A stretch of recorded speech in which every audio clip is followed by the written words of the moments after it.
Hello, my name is Gloria Cesar Perez, and I'll be talking about agriculture immigration reform, about the agriculture immigration reform. Yes. Okay, so what is the agriculture issue? There is a problem in the United States that there is no agricultural immigration reform that helps undocumented immigrant farm workers all across these states. How is this a problem? This is a problem because there's unfair treatment on immigrant workers. They get paid less than minimum wage. They work in hard conditions, and there's no unions for them. There's actually there's one, but less than 1% of these people are actually part of it. Oh, I forgot to mention that some of the pictures that I will be showing, um, like in these slides, will show like different kind of positions that these farmers have to, this different type of labor that they have to endure, like being on their knees, carrying heavy objects, and it's people of all ages. As you can see, this older man, these are women, and stuff like that.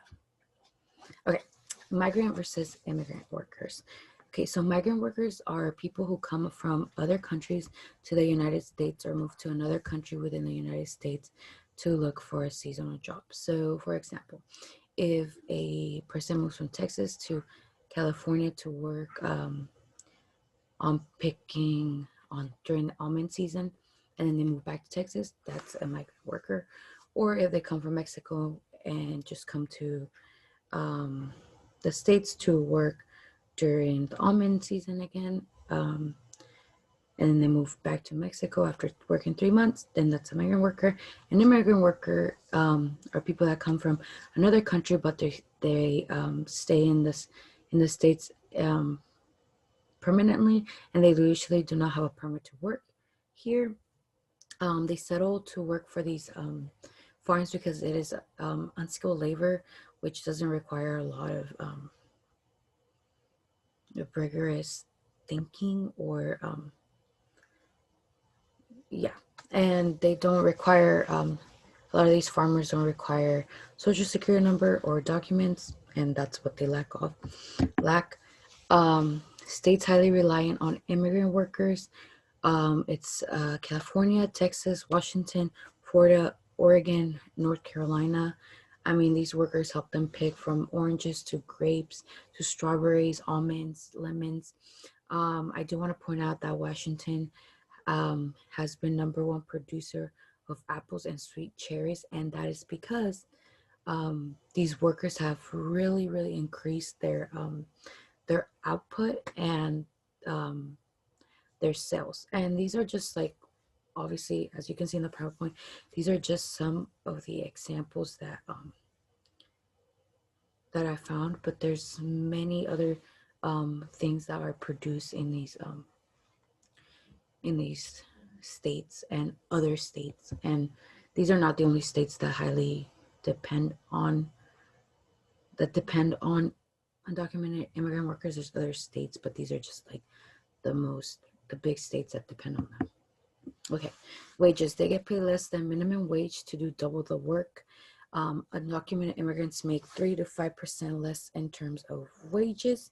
The way they get paid also depends on how much it is that they pick. They do not get paid hourly. They get paid for the amount of work or product they are producing. For example, tomatoes, you need to pick 100 in order to get paid 62 cents a bucket. The example right there underneath the bottom picture shows like the kind of size bucket that they need to pick, and on average they would make like 62 bucks a day. And blueberries go for about $5 for each 25 containers, so about you would make about $125 a day. So if you see the picture on the top, you see a lady, she's picking strawberries, not blueberries, but it's kind of like they kind of have to fill up the blueberries in like little containers too, so kind of resembles. But Yeah, tomatoes are actually one of the worst paid here. So yeah, sucks. Working conditions, these people work through rain, as seen on the picture on the left, fires, extreme heat, and cold weather. They work 10 to 12-hour days, sometimes 5 to 6 days a week, and they are constantly bending down and carrying heavy baskets or fruit with fruits or vegetables. As you can see the sacks of potatoes right there. Their job really is very physically demanding and physically draining for them. Um, what are some solutions that can be done? Um, some solutions that can be done is obviously providing higher wages. But what I mean by that is even if they were to get minimum wage, um, they would still be making way more than what they're making now. Um, Obviously, it would be better if they are given more than minimum wage, just because they do have to work through these conditions and they are very harsh.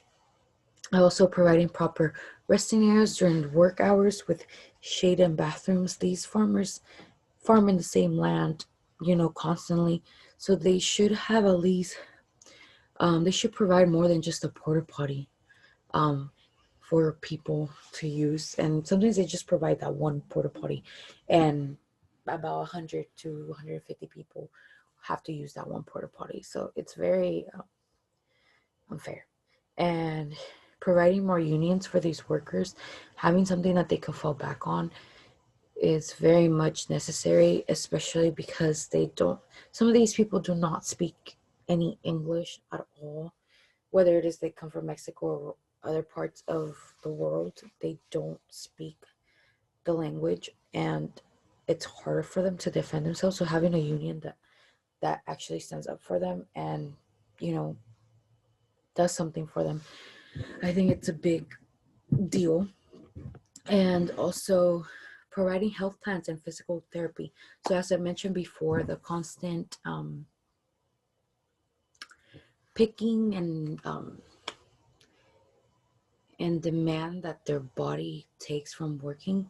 For example, they can get arthritis, they get back problems, knee problems. They can, it's just a lot of physical damage that is caused after picking constantly and doing the same labor, which having that would be greatly appreciated by them. And, you know, if other jobs provide it, why can't we provide it for them who are providing food for us to eat? You know what I'm saying? And also providing disability or workers' compensation if they get hurt. These workers, they have sometimes have to climb on ladders, for example, for apple picking or orange picking. And sometimes they climb the ladders, they carry buckets, they have to fill them up.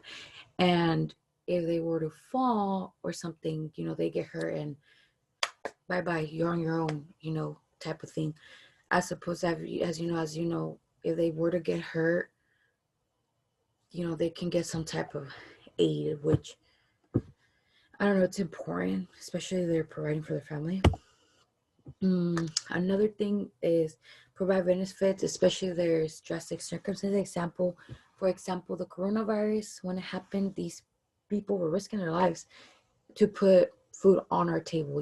They were still working despite the government shutting down a lot of jobs and schools and everything, and these people still had to go out there and work. And when there was the fires, which they're every year, these people are still out there, giving barely anything but a mask, and they're still hustling and putting food on our table. So you know providing some type of benefit. I mean, we were getting $600 extra on unemployment from doing nothing, and these people are out there working hard and getting paid way less than we were. Providing visas for these immigrants so that they can stay and work. Bush kind of did something like this, And obviously new presidents, they change the laws, they do everything. But I think that providing that, at least it gives them kind of some type of relief, because they are working and they're providing to the economy. Believe it or not, they buy clothes, they buy, they pay rent, they, you know it's just they're always providing for our economy, and they're helping us on top of that. This is far-fetched, but giving citizenship to the laborers that have been working in the farms for an extended amount of time. It's far stretched, but believe it or not, 5 to 10 years working as a farm laborer does take a toll on your body. So I mean, if we can consider that. I know it's far stretched, like I said, but never hurts to put it out there. Who would be affected by these change? Obviously, laborers, they would benefit greatly by it, and farmers, obviously, the cost, their labor costs will go up, but I mean, the amount of um, comfort that they're going to provide for these workers is much greater than the amount that they're going to lose, although they might lose a good amount, but I mean, they make a bunch of money, so it doesn't hurt. Questions to think about is, what do you think would be other ways to implement a change for these immigrant workers? Do you think that farm owners will conform to changes, or will they show resistance to any change, if any? And have you personally met someone who has been an immigrant worker? What do they have to do? What physical toll did this type of labor have on their body? I just added the extra question just because I like to hear these immigrant stories. It's always interesting to know, and thank you.